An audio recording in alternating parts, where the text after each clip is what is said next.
Bapak, Ibu, saudara-saudara yang kekasih dalam nama Tuhan Yesus Kristus, marilah kita memulai ibadah kita pada hari ini dengan bernyanyi dari nyanyian nomor 264 ayat 1 dan ayat yang ketiga.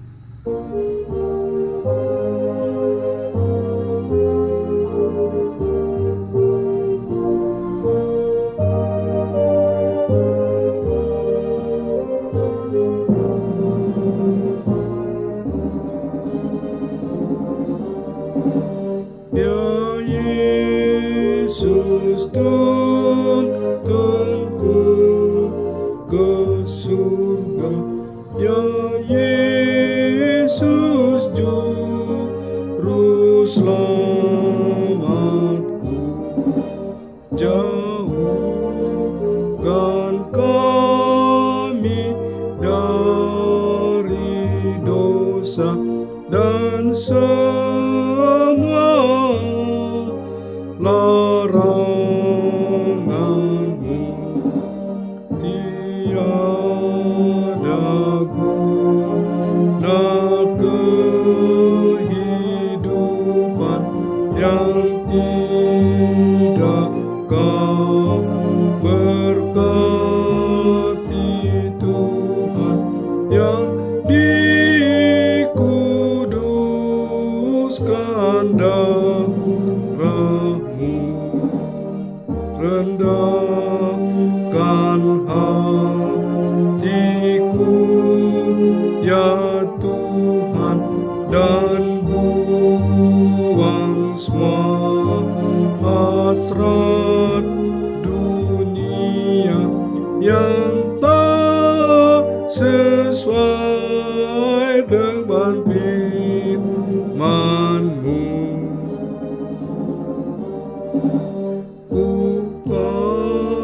Tetap setia padamu sepanjang masa hidupku, sebab Engkaulah sahabatku dan Engkau harapanku, ya Tuhan. Jagalah hatiku, hidupku juga pikiranku, sebab aku ini anak-Mu. Satukan hatiku padamu, Engkau menjadi teladanku, jadikanku seperti-Mu.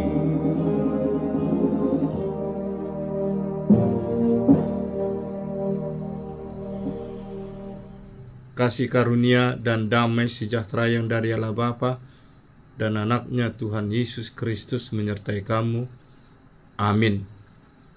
Yang menjadi nats renungan bagi kita pada hari ini, Jumat 22 Oktober 2021, diambil dari kitab Amsal pasal yang ketiga ayat yang ke-18. Demikianlah bunyinya: ia menjadi pohon kehidupan bagi orang yang memegangnya.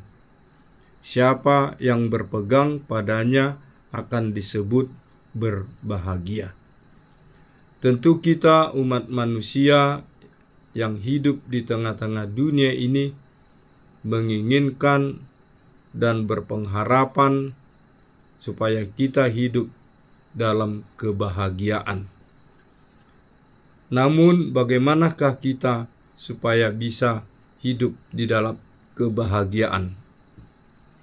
Amsal Sulaiman pada saat ini menuliskan dan cara yang paling supaya manusia itu menjadi manusia yang berbahagia, kita dapat membaca sebelum nats renungan ini, yaitu dikatakan Amsal dalam pasal 3 ayat 13 sampai 14, berbahagialah orang yang mendapat hikmat, orang yang memperoleh kepandaian, karena keuntungannya melebihi keuntungan perak dan hasilnya melebihi emas.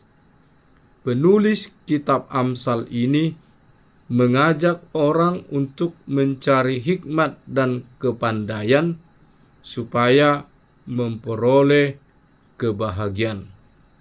Bagaimana supaya kita menjadi bahagia? Yaitu bukan dengan memperkaya diri sendiri, namun justru dengan hikmat dan kepandaian itu kita menjadi berarti bagi orang lain.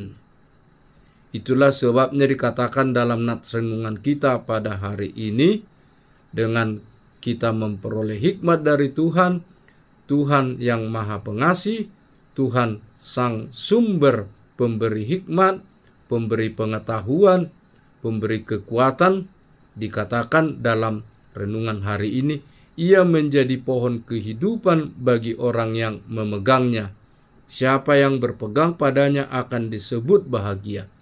Kalau kita senantiasa berpegang kepada iman percaya kita kepada Tuhan di dalam kasih-Nya di dalam Yesus Kristus, tentu kehidupan kita menjadi berguna juga bagi orang-orang lain.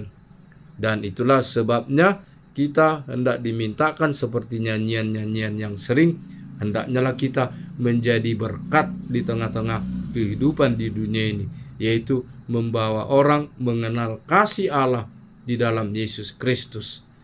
Dan oleh sebab itu Rasul Paulus juga mengajak kita supaya jemaat di Efesus, dan kita bisa membaca itu dalam Efesus pasal 1 ayat 17 sampai 19, dikatakan kita harus meminta kepada Tuhan kita Yesus Kristus, yaitu Bapa yang mulia itu, supaya memberikan kepada kita roh hikmat dan wahyu untuk mengenal apa yang benar. Itu dengan kasih anugerah Tuhan, hikmat dan pengetahuan yang daripada Tuhan, kita mengetahui mana yang benar dan mana yang dapat membawa kita kepada terang Allah, yaitu di dalam Yesus Kristus. Dan dengan iman percaya kita di tengah-tengah kehidupan kita kepada Tuhan Yesus Kristus, kita menjadikan anak-anak terang, dan dalam kehidupan kita, kita menjadi membawa sukacita, tidak hanya bagi diri kita sendiri, hikmat pengetahuan itu, tetapi membawa sukacita bagi yang lain. Oleh sebab itu, nats ini mau mengajak kita mencari hikmat, mencari pengetahuan itu adalah pengenalan akan kasih Allah di dalam Yesus Kristus. Sebagaimana nyanyian kita tadi, bahwa tubuh darah Kristus itulah yang menyucikan kita, melepaskan kita dari dosa dan kematian, sehingga kita memperoleh kehidupan yang kekal. Itulah yang menjadi kehidupan kita. Itulah yang menjadi iman percaya kita. Bukan karena kemampuan kita, bukan karena perbuatan kita, tetapi karena kasih Allah kepada kita dan iman percaya kita kepada Tuhan, itu yang membawa kita kepada kehidupan dan hikmat yang daripada Tuhan. Dan juga dalam perjalanan kehidupan kita pada masa-masa kita mau melewati pandemi ini, kiranya keberadaan ini mengajari kita, memberikan pengetahuan dan membuka hati pikiran kita, kita berhikmat bahwa semuanya anugerah pengasihan Tuhanlah yang memampukan kita melewati masa-masa sulit ini, dan kita memperoleh kehidupan dan kesehatan pada hari ini. Amin. Kita berdoa. Ya Allah Bapa kami yang Maha Pengasih dan Maha Penyayang, betapa besar kasih anugerah-Mu, sebab Engkaulah Tuhan Allah di dalam Yesus Kristus, sumber hikmat, sumber pengetahuan dan kekuatan, bukalah hati kami senantiasa mengenal kasih-Mu melalui kuat kuasa Roh-Mu yang kudus.